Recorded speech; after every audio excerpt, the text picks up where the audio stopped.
আলিপুরদুয়ার জেলা হাসপাতালে বেআইনি পার্কিং, হাসপাতাল চত্বরে ঘুরে বেড়াচ্ছে গরু, যত্রতত্র ছড়িয়ে ছিটিয়ে রাখা হচ্ছে বাইক, কোনো নিয়মের তোয়াক্কা না করে হাসপাতালের চত্বরে ঢুকে যাচ্ছে টোটো, হাসপাতালে প্রবেশের মূল রাস্তায় অবাধে ঘুরে বেড়াচ্ছে গরু, দেখার মতো কেউ নেই।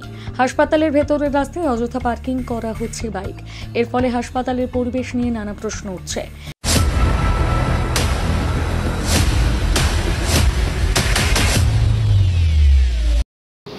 পার্কিং লেখা আছে, তাই তো ভেতরে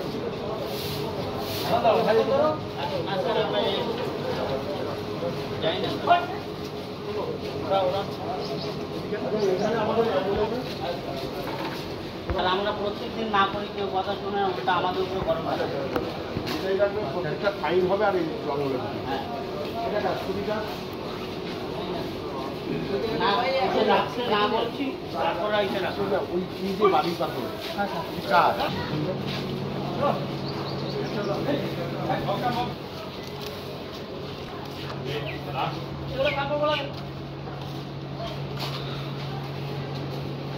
আপনি মানে অভিযান চালালেন কি কি বিষয়ের উপর? অ্যাকচুয়ালি মাঝে মধ্যেই করি আমি।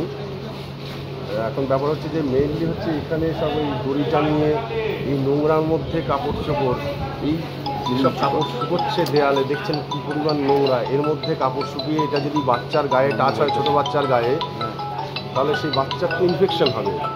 এটা কেউ বোঝে না, এখানেই দড়িটা নিয়ে এখানেই এই নোংরার মধ্যে শুকোবে, দেয়ালের ময়লাগুলো লাগছে, সেগুলো আর সেই বাচ্চার গায়ে হয়তো দেবে, তাতে উপরে বাচ্চাদের ইনফেকশন হবে। আমি বারবার অনেকবারই এদের বুঝিয়েছি, কেউ কথা শোনে না। এই জন্য মাঝে মধ্যে এসে আমরা এই দড়ি কাটছি।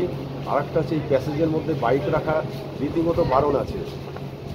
আমি অ্যাম্বুলেন্স ড্রাইভারদেরও ওখানে বলে দিয়েছি যে ওরা যেন কোনো বাইক ঢুকতে না দেয়। প্রত্যেক দিনই ফাইন করা হচ্ছে, গতকাল থেকে তো ম্যাসি ঘরে ফাইন হচ্ছে এবং এখন থেকে ডেইলি ফাইন করা হবে। যারা যারা এই প্যাসেজে বাইক ঢোকাবে প্রত্যেককেই ফাইন করা হবে। সচেতনতার অভাব, একদম তাই।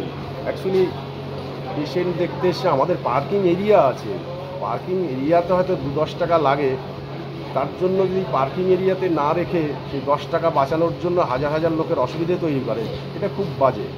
মানে যদি সবাই মনে করে যে না শুধু আমার পেশেন্টটাই ভালো থাকবে, বাকিরা মরুক, সেরকম করলে তো হবে না। সবাইকে সবার সহযোগিতা না হলে হবে। ফলে আপনাদের অভিযান চলবে এবং ফাইন করা হবে, করাও হবে, অভিযানও চলবে।